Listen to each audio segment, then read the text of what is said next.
Welcome back to another episode of Rock Boys Football. Top 10 players for this Penn State program heading into 2024. And Dill, you look at this roster, you start stacking these 10 players. You make no mistake about it. This team is one of the most dangerous teams in college football heading into the fall. They really just got to figure out the offense, got to find some ways to put more points on the board, find some explosive plays. And before we get into the personnel of this Penn State team, now, I think the biggest storyline heading into 2024, Coach Koldenicki coming in from Kansas, the long-time listeners, I should say, you guys know that I think he's probably a top 10 offensive coordinator in the country, has a lot of different ways to attack opposing defenses, and he's really creative. And you look at Penn State in 2023, it was probably the most dry, least creative offense that you saw at the Power 5 level. And so, yes, you can talk about the personnel that Penn State has. They have the personnel to be a very good football team. If Coach Koldenicki can come in and get this offense to another level, that's when it clicks for Penn State. It's a very gettable schedule. Fired up to get into it. Before we do, and as always, just want to say thank you to you guys in it. And it's been a blast taking deep dives into all of these programs. The amount of support you guys have shown truly does mean a lot. If y'all do enjoy the content, consider subscribing to the channel. And without further ado, let's get into this one. And Dill, let's start with some of my guys that we didn't necessarily put in our top 10 list, but certainly could be top 10 players for this Penn State program. I'll give you the T-box. Who do you want to dive into here? I think Nolan Rucci is going to be a big one, especially because you're replacing two really good tackles from last year. Nolan Rucci is the guy who, you haven't quite seen him get his footing at Wisconsin. Obviously came out of high school as a really, really top touted recruit. They really do, I think, need somebody to kind of take over that right side of the offensive line. And I think you still want to see them be able to dominate up front and be able to run the ball a little bit more consistently. They could run the ball last year for sure. They obviously didn't just follow that up with the passing attack.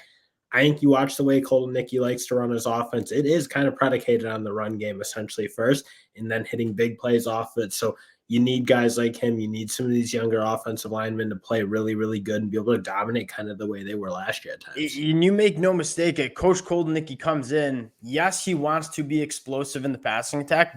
Kansas was one of the most explosive passing attacks that you saw in the country. They ran the football over 60% of the time. They run it a lot of different ways, but if you can give Coach Koldenicki in this offense an elite offensive line that can get that run game going, that's really what's going to open up the passing attack for this Penn State program. My guy, I want to shout out Luke Reynolds. And we've seen a lot of tight ends come through this Penn State program and have been really good. Luke Reynolds might be the best one. And from a pure talent standpoint, and I don't know if he necessarily puts it together year one as a freshman. That being said, we've seen some tight ends like Luke Reynolds come in and be impact guys, right? Brock Bowers at Georgia, Colson Loveland at Michigan.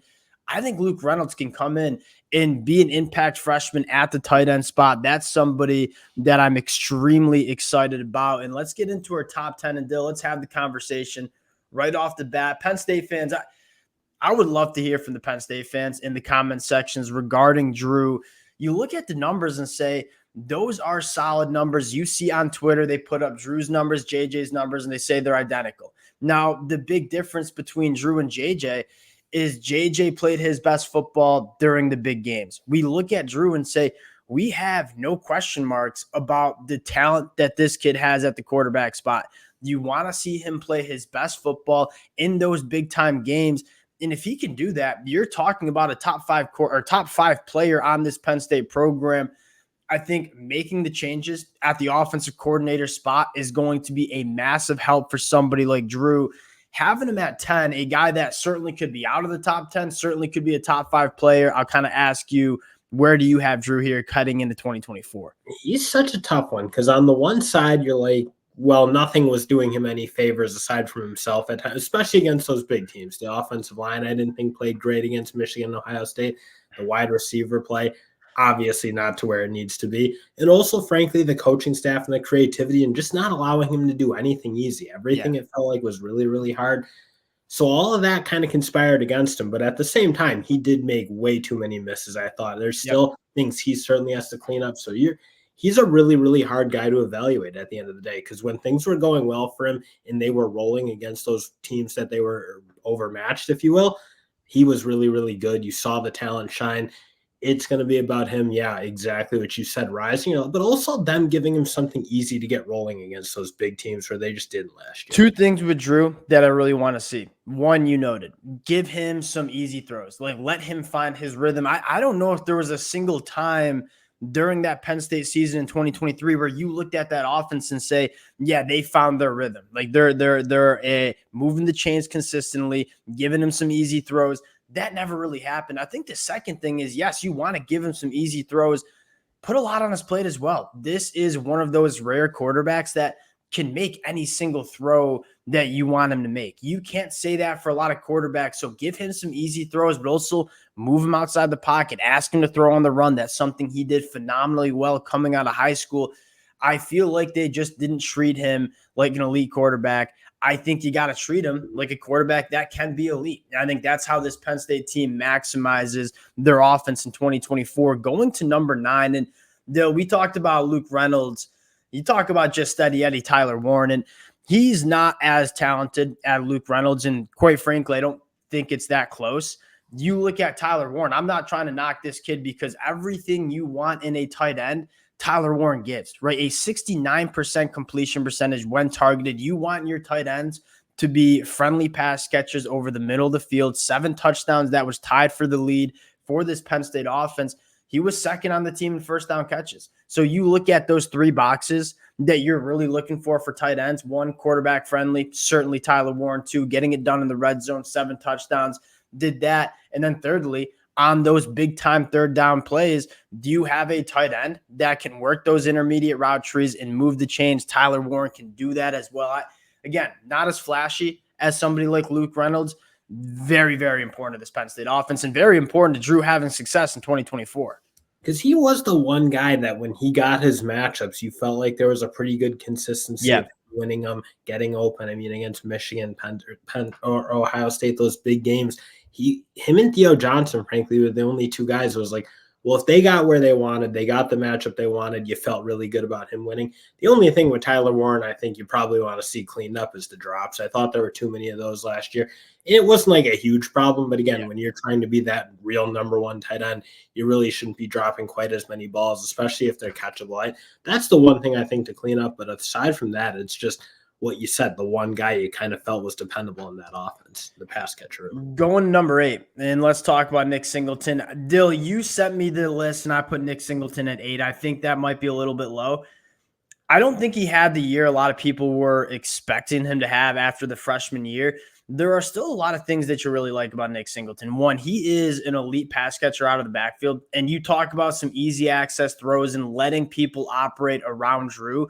Nick Singleton's one of those guys that when you look back at Kansas getting their running backs in space very successfully, I think Nick Singleton is probably the better fit in this Coach Koldnicki offense than Kaytron Allen because Nick Singleton is one of the best running backs in the country when he gets out in space. You want to see him be a little bit more physical working through contact. You want to see him manufacture some of those explosive plays that you saw him do as a freshman.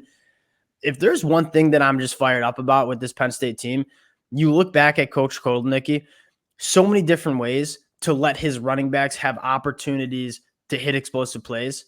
I think he's got 2 running backs that fit it exactly well or fit it perfectly, really. And I think they both can have just massive years in this Coach Koldnicki scheme. I mean, Nick Singleton especially, and I left him at 8 behind Kaytron Allen just because I thought Kaytron Allen straight up ran the ball a little bit better. So that's kind of what I was looking at when I was stacking these 2. But I think you're right. Nick Singleton was a guy I think they could have used as one of those ways to manufacture guys' touches that are easy throws for Drew to get that offense rolling. I don't think they used him enough in the passing game. I think he can play a little bit more downfield, get him in good matchups against linebackers because he is really, really adept, a good route runner, catches the ball well, runs after the catch really well. He was one of those weapons I felt like they could have gotten more or way more involved in this offense, and just for whatever reason, they just couldn't. Kind of reminds you of Blake Corum and Donovan Edwards, where I think Kaytron Allen's probably the more consistent running back between the tackles, but you also have a guy like Donovan Edwards was for Michigan where he can hit those game-changing plays. You know Penn State needs to find those game-changing plays on the offensive side of the football. can you manufacture different ways for him to get the football in space and let him go make those game even like, why didn't they run more two-back sets? Like just some things like use your personnel a little bit better. It's crazy to me that they couldn't get him as a main staple of this offense. And he obviously had his yards, but a lot of that was coming against the weaker teams. Why couldn't they let him off and go off on Ohio State, Michigan, some of those games that you're like, well, these are the games that are separating Penn State from really good to elite. And you look at Coach Koldnicki, you're going to see a lot of two running back sets. You saw a lot of Kansas. You're going to see it a lot in 2024. Going to number 7 on the list, let's talk about a defensive lineman that just kind of flew under the radar. A lot of people talking about Chop Robinson, Adissa Isaac, two really good players that are going to have a lot of success in the NFL. Devon Ellis was really, really solid on the inside of that Penn State defensive line. 14 run stops, gave you some pass rush juice with an 8.3% pass rush win rate. He's not necessarily a guy that's going to light up the box score, but he was awfully disruptive for Penn State on the inside of the defensive line and going to be an impact guy for this Penn State defense in 2024 as well.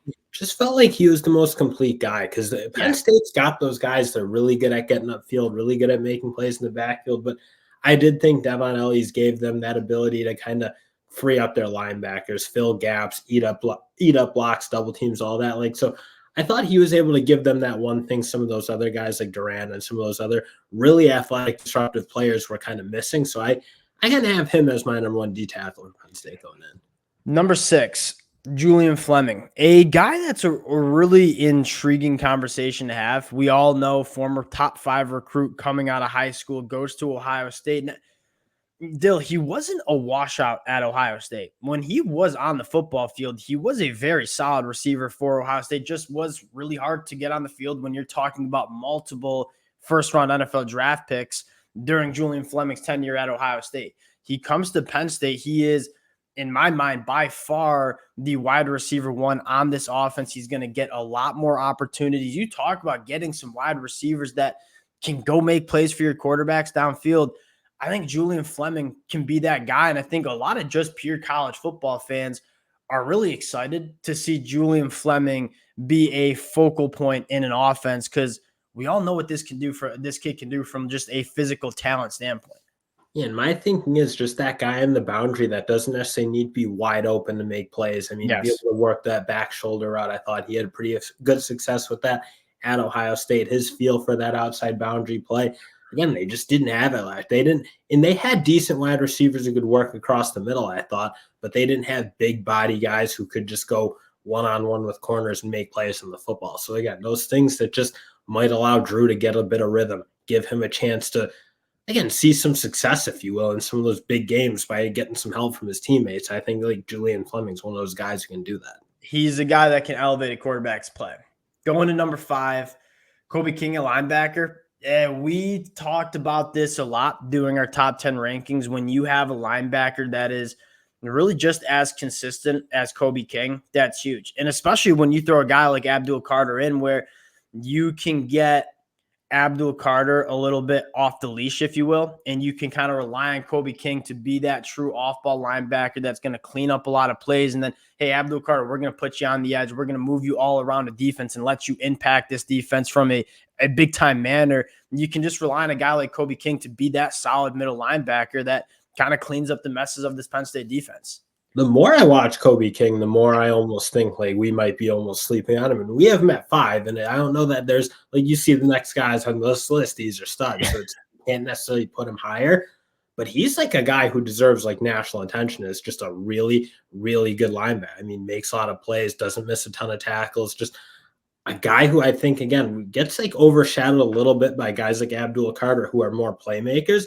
But you need middle linebackers who can play the way he plays, and he does it at such a high level. One of the things I love about Kobe King, when I was kind of looking at some of the numbers, an average depth of tackle of 2 yards. This is a guy that is getting downhill, making his plays at or behind the line of scrimmage. When you look at college football, you see a lot of off-ball linebackers that they might have 85, 90 tackles, but the average depth of tackles coming 5 yards down the field. They're not really impacting the game at a high level. Kobe King's a guy that he's making his plays at or behind the line of scrimmage. That's something you love to see from that off-ball linebacker position. Going into number 4, let's talk about Kaytron Allen. Dude, really solid season for Kaytron Allen. He kind of got overshadowed by a Penn State offense that underperformed in the big games, almost went for over 1,000 yards, averaged 5.4 yards per carry. Really, really good after contact. You talk about the thunder and lightning with Kaytron Allen, Nick Singleton. Kaytron Allen's one of the better running backs in the country. I love Kaytron Allen. And again, that's kind of why when we think of Nick Singleton, he almost like takes a back seat a little bit. And as a pure ball carrier, I just think Kaytron Allen showed more. His ability to run through contact and keep that Penn State team on schedule when it's going correctly, being able to get like that minimum 4 yards a touch, just the way he runs the ball and can pop big plays, has good quickness in the hole, made a couple of big plays against Michigan, obviously, that kind of helped Penn State roll through that first half where they kind of felt like they were onto something a little bit at times. He was such a huge part of this offense. And again, he's going to be a huge part under Koldenicki because at the end of the day, Koldenicki's scheme is going to be based on running the football really well and hitting big plays off of it. You mentioned something important that I think kind of separates Kaytron Allen and Nick Singleton. That's keeping this Penn State offense on schedule. I mean, how many times did we see Penn State in those third and long situations? Way too many. And Kaytron Allen's a guy that is going to turn a 2nd and 8 into a 2nd and 6, a 3rd and 5 into a 3rd and 2. Like, keep this offense and quarterback friendly down in distances. And that's those are the spots you need to keep Drew in to have him have success. And that's so true because you saw when they were playing the big boys, that's what they struggled with. They didn't stay on schedule. And that's when things broke down, teams got to turn up the heat on them. And then it just didn't work. You're right. If they can keep themselves in that 3rd and 4 and so forth type situations, I think their offense will be worlds ahead of where they were. Number 3, Kevin Winston. This kid was so good for Penn State last year. And like not really on many people's radar heading into the year. Didn't miss a tackle all year. For a kid that was in 2nd year of college football, I put 2 exclamation points. We've done a lot of these top 10 rankings. I haven't seen a defensive player who led the team in tackles miss 0 tackles. That is an incredible stat. Then you look at just the versatility that Kevin Winston has. He's a guy that can play man coverage with the length that he has in the slot. He can play that rangy free safety spot. Had 14 run stops last year. Certainly can give you that run support in the box. He is the ultimate reliable chess piece in this Penn State defense that you can do so many different things with. One of the best safeties in the country heading into 2024. And I think seeing him at 3 kind of shows how much like Penn State has the star power and the guys at the top who can absolutely change games to win a national championship. It'll be about the offense, obvious one, but also filling in those cracks and can their young guys develop, especially on the defensive side of the ball. But you kind of look, their defense right now has the NFL talent, has the star power, has the disruptors to be an absolute game-changing unit because Kevin Winston is the best player on a lot of football teams in the country. 100%. And we're going to talk about have 2 hammers above him. Yeah, we're going to talk about 2 guys that are also first-round caliber guys. Let's talk about Danny Dennis-Sutton, former 5-star recruit. And you look at him and, again, kind of overshadowed by guys like Chop Robinson and Adisa Isaac. There's a strong argument that he was one of the best pass rushers, if not the best pass rusher on this Penn State team. 19 quarterback hurries, that was 2nd on the team, 16% pass rush win rate. Didn't get as much opportunity, but going into year 3 of his college football career, going with Chop Robinson, Adisa Isaac going to the NFL, this kid's going to get a lot of opportunity, and a guy that I think we're going to be talking about in a very similar manner to who we talked about Chop Robinson in the 2023 season. Yep. And he one of those guys who are very much a lab-built defensive end, has exact physical metrics you want, really has good sense of how to rush the passer, has that kind of like burst and explosiveness off the line of scrimmage, obviously showed that against Michigan, how hard he was to deal with on that edge. I mean, he's just a prototypical ultra good pass rusher. I'm almost a little surprised he didn't play more last year. And I get it. There wasn't a ton of room, obviously, but I mean, I think you're kind of onto something when you say you make the argument he might have been the most complete pass rusher or edge player on that team for them. So good last year. Let's talk about the number 1 player and arguably the best defensive player in the country, and that's Abdul Carter. Now, when I look at Abdul Carter, I want to see him rush the passer more. He only rushed the passer, I have it in my notes, 112 times. I mean, this is a guy that is arguably one of, if not the best pass rusher in all of college football. And it plays kind of all over the defense, off-ball linebacker, coming off the edge, kind of like Harold Perkins does. And I'm not saying you have to move him to a full-time edge rusher, although I'm certainly not arguing against it. I want to see this kid have more opportunity to go get 10 plus sacks in a season because he certainly has the chops to do it. You just got to put him in those situations. You can't really pick at that Penn State defense that much last year because it was one of the best units in the country. And when you have two NFL edge rushers, it's Yeah. like when they're trying to like filter these snaps out and figure out how to maximize their talent. When you have Abdul Carter, who was a top 3 linebacker, arguably last year, inside linebacker, and you have 2 guys who are 3 guys, if you include Danny Dennis Sutton, who are day 1, day 2, day 3 type NFL draft picks. It's hard to take Abdul Carter out of that one spot, but I think you're right. At the end of the day, when you have the talent that Abdul Carter has, when you can get more shots at getting after the quarterback, that's how you can put a bigger impact, leave a bigger footprint on a football game. And I think given where Penn State's going to be at, where they have guys like Kobe King on the inside, you have Rojas, who you hope can have a big year, obviously a super talented player. I think that allows more room for Abdul Carter to get on the line, play a little bit more, or a little bit less that pure inside linebacker role, and get a little bit more of an edge rusher. And I think you made a really good point. It was hard to find him those kind of snaps because you had 3 NFL caliber edge rushers. Now I think Danny Dennis Sutton, but with Adissa Isaac and now Chop Robinson going to the NFL draft, you have more opportunity to put him as an edge rusher. So I think you're going to see him be used more as an edge rusher. Quite frankly, I think there's a really good shot that he plays edge rusher at the NFL level. Like, go use him like that because that is where he impacts the football game at the highest level. That'll do it. 3 first-round NFL draft picks on this Penn State defense that we think it's a dangerous team. If they can figure out the offense, this is a team that not a lot of other teams are going to want to play come the college football playoffs. Very gettable schedule. Appreciate you guys rocking with the fellas. Again, if y'all do enjoy the content, consider subscribing to the channel. Appreciate you guys, and we'll talk to y'all later.